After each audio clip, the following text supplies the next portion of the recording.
What's up, YouTube? Your boy back once again with another sport topic, and today we're going to talk some football. Houston, Texas football. Today we're going to preview the game versus the New York Giants. Liberty White, the season home opener. But before that, I want to address something real quick. It kind of ties into what I feel about this game. The superintendent of the school district that had those comments that were accidentally leaked. He was supposed to be sending it to a friend or whatever. He did on accidentally. He sent it out, but even if it was an accident, those are still how you feel about. That's why you can't trust black quarterbacks. One of the reasons why I did not want the Texans to go after Case Keenum. I know the General John McClain said all last year that give Case Keenum a healthy sum of money to bring him home to be a backup. It's one of the reasons why. Because I knew that DeShaun would have some type of struggles, because every quarterback does. Every quarterback's going to struggle at some period of time in their career. And it just so happened, unfortunately, it's happened in the beginning part of the season for us. But I guess you'd rather see the struggles early on and you correct them than the struggles happen at the end of the season during the playoffs when you don't have enough time to fix them. But I know that if we had Case Keenum on the team, people like this guy right here, I don't know your name, and I don't want to give you no more exposure. So I'm glad I don't know your name. But I want to address the situation at hand.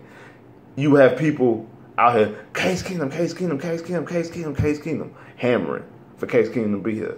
And it boggled my mind last year when fans were crying, see, we had Case Keenum. And I'm like, man, DeShaun just threw 19 touchdowns in the 6 games he played.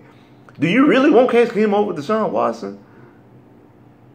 It's the same way. I'm a Texas Tech fan. It's the same way I felt about Baker Mayfield when Texas Tech fans were wanting to call Baker Mayfield a traitor. We got Patrick Mahomes. I'd rather have Patrick Mahomes than Baker Mayfield. I like Baker when he was a true freshman at Tech, but I like Patrick Mahomes way more. Same thing. I like Case Keenum, but I like DeShaun Watson way more. So that's one of the reasons why I didn't want somebody like that, because of fans like him, because of that idiotic, outdated, like Bill O'Brien said. If you listen, Bill O'Brien was more mad than DeShaun was. Like, you could hit like DeShaun, because I'm pretty sure DeShaun heard this his whole life. I mean, he done with racism his whole life, and I'm pretty sure as soon as he became a quarterback, he heard those whispers about black people playing quarterback. So it doesn't faze him. We take it. We hear it. We take it. You ain't gonna say it to our face. You might say it to around these people around here, but you ain't gonna say it directly to me. Like Birdman saying, you ain't gonna say it like a man. You ain't gonna come to a man face like a man, like Birdman said. You ain't gonna do that. So if you ain't gonna do that, it is what it is. We don't take too much offense to it because we know what it is, and we gonna prove it on the field. And I feel that DeShaun, especially it being home, is the first time he's played NRG since. I mean, you know, we had the preseason game against the 49ers, but it's the real first time he's played at NRG since October, since the Cleveland Brown game last year. He's going to have a monster game. He's going to have a monster game. I'm predicting the Texans to win 35-10. I know I've been saying this. I know during the offseason, people been talking about the offensive line. And me, I was more harping on the corners. After the first 2 weeks, I agree with everybody about the offensive line. The offensive line is atrocious. It's horrible. But it might not be the worst offensive line in the league, because the Giants' offensive line is bad. And I think Seattle might have. I watched on Monday Night Football, Seattle's offensive line was horrible. But the Giants' offensive line is just as bad, if not worse. And they're the ones who paid Nate Solder. So I'm saying that our pass rush should be able to get to. Eli's not a mobile quarterback. Eli is a statue. I know they got Barkley. I know they got Odell. But I don't think they can protect. Him long enough to get the ball to him.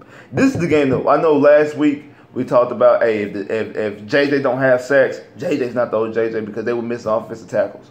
You know what? Vrabel did a perfect job of scheming around not having his offensive tackles by doing quick, short throws, not keeping the ball in Gabbard's hand long enough to allow quarterback pressure. This game right here is where the quarterback pressure needs to happen. And if you don't have pressures, hits, sacks, it don't have to be just from JJ. Because I'm not saying, JJ got to have 4 sacks in this game. JJ might not have no sacks in this game. But does he allow the pressure, the hurries, the rushes to get other guys quarterback hits? Does he get quarterback hits? Does he get the guys, does he get pressures to let Ejiofor? Because Klein's supposed to be back. Klein, you had the penalty last week and you do something this week. Clowney sacks, merciless. Hey, bro, you, to me, were the key to the defense.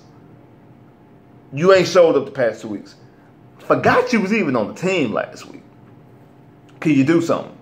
Like, this is the game here where a combination of all these guys, this front 7 that I've been talking about, I've been harping, best linebacker coordinator, is going to be a top 5 linebacker coordinator in the NFL. I've been saying this all offseason, all summer. I believe in this front 7. I think I think Jacksonville might have the best defense, the most dominant defense. But I think the Texans front 7 is a little bit better. That's things I was saying. And this game right here is the game that you have to eat. Because if you don't eat this game, you're not going to eat no game this season. If the Texans front 7 don't eat tomorrow at NRG, they not eating none this year. So this is the game right here that you're going to point to and be like, okay, yeah, the Texans, they might not even be back, but still can eat because this offensive line is atrocious just like ours.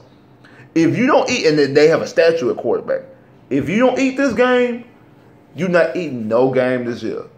So you can hang up that whole defense, having a top defense type shit, top front 7, if they don't eat tomorrow. And that's being real. But I think they will eat. And I think that they will only hold this Giants offense to 10 points. Because I do respect Odell enough that I think that they can muster up a couple of drives, string some drives together and get some points on the board and put up 10. But because of the comments that the superintendent had, I think DeShaun is going to be in vengeance mode, in hype mode. Something that my homeboy Wink, shout out to Wink, Saw Sports, everybody on the round table, shout out to all y'all. Something that Wink said after week 1 that it was right. DeShaun wasn't his normal chipper self. And it was funny to use the word chipper, but he wasn't. Because if you go back and even watch the top 100, and when they had DeShaun ranked as the 50th best player, one of the things they said like the box Ali, he bounces around the ring. He has a certain swag about him that you haven't seen the past 2 games. I thought week 1 it was more so he was too businesslike. He wasn't playing the game of football. It was too businesslike. People like John McClain, Brian T. Smith, people out of the Houston Chronicle, Sports Radio 610, put too much emphasis on that Patriot game, and they made it more business-like instead of just playing the game of football. I think it was too much pressure. He didn't let his head down. He didn't relax, and he was too wound up and too tight. He wasn't loose enough, and I think that's the reason why you had to fumble, and that's why when you have a mistake early on, it just takes the air out. And you can't build it back up because you were never loose. You were too tight, and now you messed up, you fucked up. Now you can't come back from it. I think that's the case in week 1. Last week, I just think that the Titans defense was able to get to the offensive line. He was moving around, and he was seeing things he shouldn't be seeing. He wasn't keeping his feet flat, and I think that they had him bottled up, and he wasn't able to do the things he normally does. Towards the end of the game, the line started protecting better, and you start seeing things. Plus, they also were dealing with a deficit. They were down 14-0 quick. You had the big play, fake punt that got a touchdown, then they was able to wildcat their ass up the field to get the damn touchdown. So you had situations like that, and they put them down to a deficit 14-0 early, and you couldn't come back. And then when you did come back, then the defense couldn't get off the field, and you got Clowney committing stupid penalties and stuff like that. But I do think that I do think that he was too wound up. He wasn't his hyper self. I think this right here will get him into himself, and he's gonna come out and have a monster game. I think he's gonna have a total of 4 touchdowns. That's at 35. So I predict him to throw 3, probably 2 to Hop, 1 to Will Fuller, and then get him a run touchdown, over 300 yards passing. because he had over 300 yards passing against that last defense last year. I know some people want to say, oh, he did a lot of underneath and we gave him a cushion. The Titans was giving him a cushion. I want that. I want him to move the ball. I don't need him to have a big play offense. I want him to move the ball up and down the field methodically. And when the big plays present themselves, you take advantage of that. But if not, you move the ball up and down the field methodically. And then when you can take a shot, you take a shot. And you got to hit your shot. Now, saying all that, one thing I do think and I expect him to do, and I think he should do, and I think he will do, is cut out the turnovers. Because he's had 4 straight games with turnovers. These 2 against the Titans last week, the open day against the Patriots, the last game he played against Seattle, and then he had a pick 6 against Cleveland. The last time he hasn't turned the ball over was that 5-touchdown Kansas City game loss. That was the last time. So I think it's time that he will cut the turnovers out because he's continued to have these turnovers in game after game after game. Some of them are crucial turnovers. Some of them we make excuses for, and some of the excuses are valid. Like the last pick against Seattle, even though he already threw 2 picks before that, but the last pick against Seattle, that was in the game trying to make a play. Same thing with the pick against the Patriots, and in the game trying to make a play. But then sometimes we make excuses for him. It shouldn't be. Like the Titan game last year. Oh, he had to play open. He was just too excited. Well, he shouldn't have made that play. Last week, we tried to make the play. We tried to make the excuse for him because Hop called for the ball. And from first glance, I blame DeShaun. Second glance, I blame Hop. And I say it's 50-50 on both of them. Watching the game is completely on DeShaun because Bruce Ellington beat Malcolm Butler one-on-one in the end zone. Bruce Ellington was because it was double coverage the whole way through. It wasn't that Kevin Byard was sitting back and wherever the ball went, he was going to go. So he's going to allow double coverage to wherever the ball went. It was double coverage from go. It was Adoree Jackson and Kevin Byard on Hop the whole way. It was one-on-one coverage the whole way with Bruce Ellington and Malcolm Butler. And Bruce Ellington beat Malcolm Butler for a good 3 to 4 yards in the end zone. So if DeShaun throws that way, one of 3 things is going to happen. A touchdown, a drop catch, or a pass interference call, which gets you to the 1-yard line. So none of those 3 plays are negative in that sense, even though a drop catch would be negative, but you live to play another play. You live to play another down. Like you live to play another down. You still, I think it was second down? So you still had another chance and then a field goal opportunity if you didn't get a touchdown or didn't get a first down. So it wasn't that crucial that if you would have threw right there, it was a drop catch. You still had another play.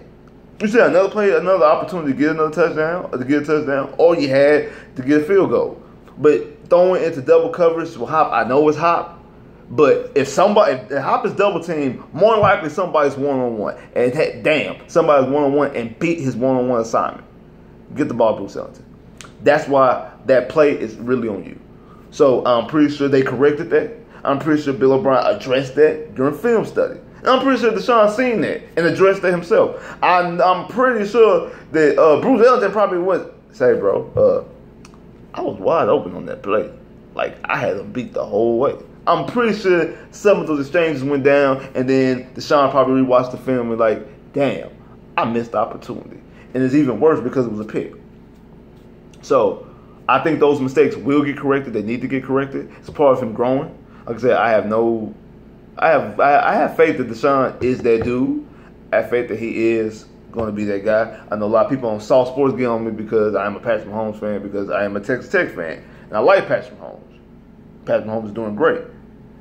And I said this coming into the season. I said this last year. I said it coming to the season. When it's all said and done, I think that Patrick Mahomes is going to have more numbers, have better statistics than DeShaun, because that's what type of quarterback he is. He's going to be a statistic eater. He's going to be a guy. And that was the word I'm looking for. The example I use is paid man Tom Brady. Not saying that neither one of these guys are paid man Tom Brady, but I'm saying it is paid man had all the stats. Tom Brady had all the dubs. Patrick Mahomes will have all the stats. I think that DeShaun will have all the wins. Because being a Texas Tech fan, Patrick Mahomes hasn't really been into situations where he had to win games. At Tech, either they were blowing out trash teams or getting their ass handed to him by Oklahoma and stuff like that. He was never really in winning game drive situations. Now, DeShaun and Clemson had plenty of game-winning drives, plenty of game-winning situations, going to the national championship, beating Alabama. Like my cousin said, he really beat Alabama twice. Because Alabama ain't beat him the first time. Alabama beat Clemson's defense because his game, the national championship that they lost, DeShaun played better than that game. So he has that in him. And the people always say, he ain't really clutch, he ain't no game-winning drive. You got to stop giving this man the ball with a minute or less under with no timeouts. Like, I don't expect him to have game-winning drives down by a touchdown with only a minute left and no timeouts. You're not giving him enough time. Now, you give me 2 minutes, no timeouts, that's different. You give me a minute, 3 timeouts, that's different. But a minute less, no timeouts, that's kind of hard. It's kind of iffy. And also, Pat got weapons around him. DeShaun does too. I think that we already know how we feel about Hop. And I think that Will Fuller is going to have, 1,000-yard season. I'm going to do a video specifically about Will Fuller after this game, sometime next week, specifically about Fuller, because I believe that Fuller is, I think that we probably going to be talking about Hop and Fuller being a top 5 receiving core. Top 5 receiving duo, because I think Will Fuller's going to have over 1,000 yards this year. I just think he is. I think what I seen that game against the Titans impressed me more. I think that impressed more a lot of other people. A lot of people said it wasn't impressive. The capability of him catching regular passes and not just coming out there getting deep fades, because my thought of Will Fuller his whole career was going to be a guy who probably his his game average probably be like a 45-yard game. In some games, he'll get 100 yards, and that's because he'll have a big 50-yard touchdown or a big 50-yard game because he is that guy. But not a guy who can actually catch 8 passes off of 9 targets for 113 yards. And the one target that he didn't get to catch, it wasn't a drop, it was an overthrow because the pressure was on, and DeShaun just had to throw it, like that type of stuff. So, but like I said, my prediction for the Texans tomorrow against the Giants is Texans win 35-10. I think the pass rush is going to come on. We're going to see that pass rush. We're going to see, I'm not predicting anybody Pacific gets sacks or how many sacks they get, but as a defense completely, they're going to have to get by 5 sacks. I think they'll get by 5 sacks in this game. Offensively, I think DeShaun going to have a monster game. I think he's going to have a total of 4 touchdowns, 3 passing, 1 rushing, over 300 yards passing, probably 50 yards rushing. I think he's just going to have a monster game. He's going to prove this guy who says you can't trust black quarterbacks. You can trust me, bro. And I think Lamar Miller have a good game as well. I think Lamar Miller probably get in the end zone for his first time. That's where I get the 35 from. And I think that the Texans fans will feel good tomorrow around 3:30. After the game is over, about 3:30. But still have a lot of work to be done. And it's not over. And that doesn't mean that we back. But it's a step in the right direction. Like, share, subscribe if you haven't. Comment below if you haven't. Click that bell. Get more videos. I holla.